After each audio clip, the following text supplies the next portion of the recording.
Welcome to the Fear and Greed Business Interview. I'm Sean Aylmer.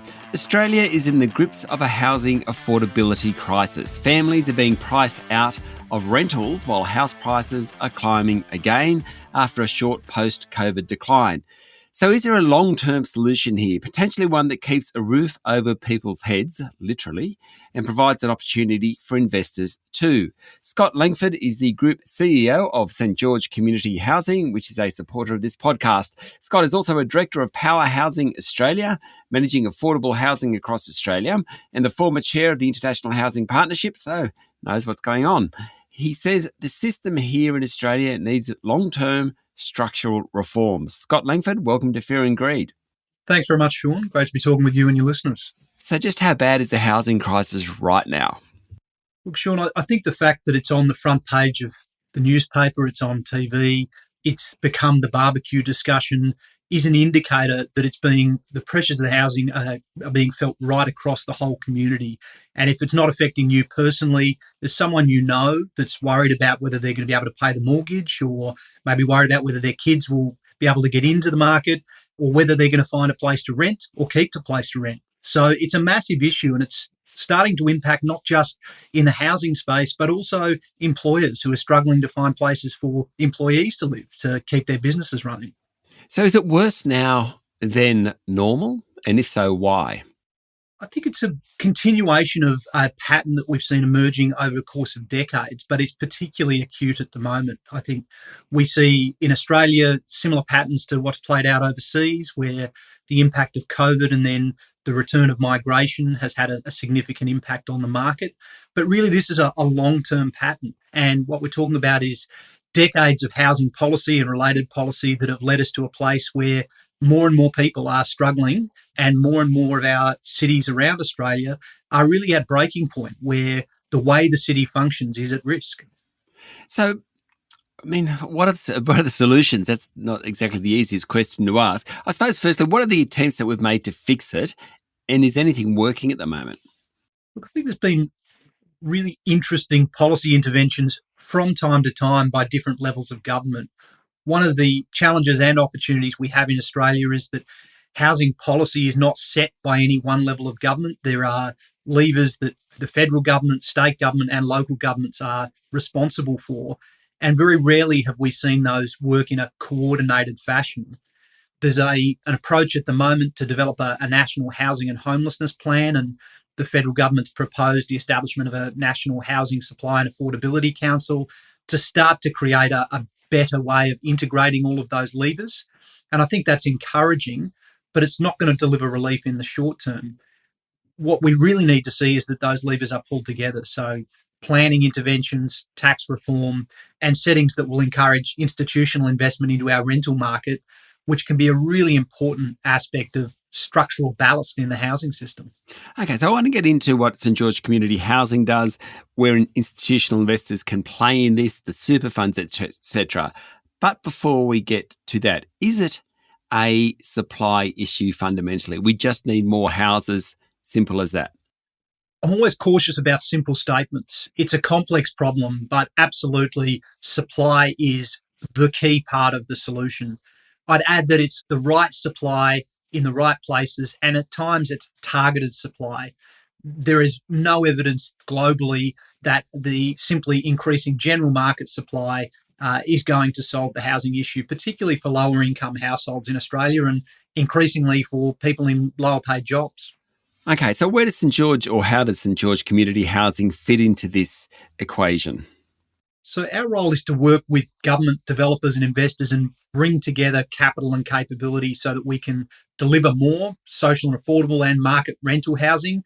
And then we're there to operate it as what's called a regulated community housing provider. So what that means is that we're providing a service to people living in those properties. We're professionally managing the properties, and we're providing a service to our partners, both in government and investors, to make it all work together so that we get better housing outcomes for the longer term. Stay with me, Scott. We'll be back in a minute.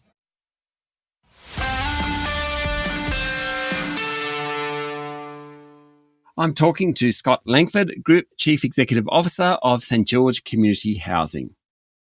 On the investor side, do you have many institutional investors? And when I say that, I'm talking super funds, big fund managers. And if so, what are the returns they're getting? So we're starting to see the emergence of institutional investment into Australian residential property. We're really at what would be considered a pre-institutional market in Australia, where compared to overseas, where you might see 20 or 30% of real estate allocations into residential, Australia is at perhaps 2 to 3% of allocations. What we are seeing is that the thesis holds that there is a place for long-term institutional investment. And so St George, we've got two primary partnerships at the moment, one with AXA Investment Managers, who've brought global expertise from a very large European portfolio of residential, and importantly, a very large investment into affordable residential in Europe, and applied that thinking in the Australian market in a partnership with us. Similarly, we've got a partnership with Lighthouse Infrastructure, a funds manager based in Melbourne, who have developed a model where we're able to deliver affordable housing in the market on an ongoing basis for a period of up to 10 years without any additional direct government support. So we're starting to see these partnerships come together where those funds are able to work with their investor base to get an appropriate risk-adjusted return. And whilst there's a range of expectations, what I can say is that those returns are appropriate to a sort of benchmark. And I think there are opportunities to see a larger inflow of capital. Presumably, though, we're thinking about housing in a different way to what we have been. So is it things like build to rent, those sorts of ideas that come into play here? Or is it a totally different way of thinking about how we build and supply housing? I think it's an and, not an or. So build to rent is a very important part of the evolution of the Australian market. Unlike many places overseas, in Australia, we typically have had the rental market made up of mum and dad investors, and they will continue to play a very important role in the Australian rental market. What institutional build to rent will bring is a different lens and perhaps a longer term alignment where getting good quality rental returns is as important as the long-term growth in the value of the asset. So we think that's incredibly important. Some of the longer-term levers, the reforms to planning and the efficiency of how we construct, they are also important so that we can more efficiently produce more housing because, as you mentioned earlier, supply is a big part of this equation. Okay, so in terms of St George Community Housing, that's the institutional side. How do you work with presumably local councils as well to try and streamline some of the processes? So we've got a great relationship with all levels of government, but if it took particularly at the local government level, there is a genuine commitment from local governments that we work with to want to foster a diversity of housing in the local government areas. So if I use City of Sydney as an example, we have been able to purchase a couple of sites from the City of Sydney. They were surplus land sites where they had former depots, had identified it as an opportunity to create a different type of housing product. And then they were able to work with us. We brought together various project partners. And in the case of one project in Redfern, we created 160 units right opposite Redfern Station with a combination of social and affordable housing outcomes. So there are fantastic opportunities for local government to do practical things with their own land holdings and funding, but also in the planning process to make it more efficient and to bring density done well as part of the solution to increase good housing supply. And how do you find the tenants? That sounds like a silly question because there's so many out there, but how do you match what the institutions want, what local government wants, what St George Community Housing wants, and what they need with what tenants need?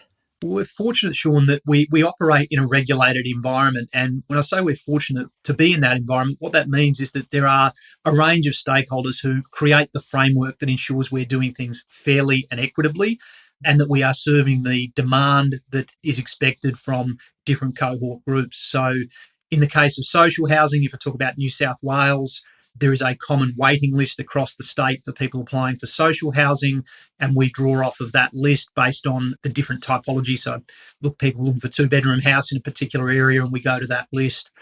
In affordable housing, we always look for eligible applicants who have a connection to the local area. So, for example, we've got a project in Westmead at the top of the Westmead Health Campus, and we were prioritising people who have a connection to the health jobs that are on the Westmead Health Campus. So we've got about 80% of residents in that development are working in health or allied health, often in early stage career roles or progressing into admin or other support roles that make that precinct work. So what we're trying to do is create a housing outcome and support the broader objective of a thriving place and making a place work for everyone. It's incredibly exciting, but sometimes does the enormity of the task get a bit overwhelming? I get excited by the challenge of the task, and I think Australia has been such a fortunate country in the evolution of our housing story, and home ownership for a long time has been the principal means of wealth creation for a lot of people. The challenge and the opportunity in front of us is how do we cope with a shift where rental is becoming more of the mainstay, and how do we improve that experience, and how do we create mechanisms where people can afford to live in proximity to places to learn, can afford to live in proximity to places to earn an income. And I think that there are a multitude of reasons that it drives the community and the business sector to work together to solve this problem. So presumably the business sector, institutional investors, Google, St. George Community Housing, and I'm sure you're happy to talk to any of them, Scott. Look, absolutely. We believe the scale of this problem demands great partnership, and we are all for working with a range of partners to get the best possible outcomes. Scott, thank you for talking to Fear and Greed. Thanks very much, Sean. That was Scott Langford, Group CEO of St. George Community Housing, a great supporter of this podcast. This is the Fear and Greed Business Interview. Join us every morning for the full episode of Fear and Greed, Australia's best business podcast. I'm Sean Aylmer. Have a great day.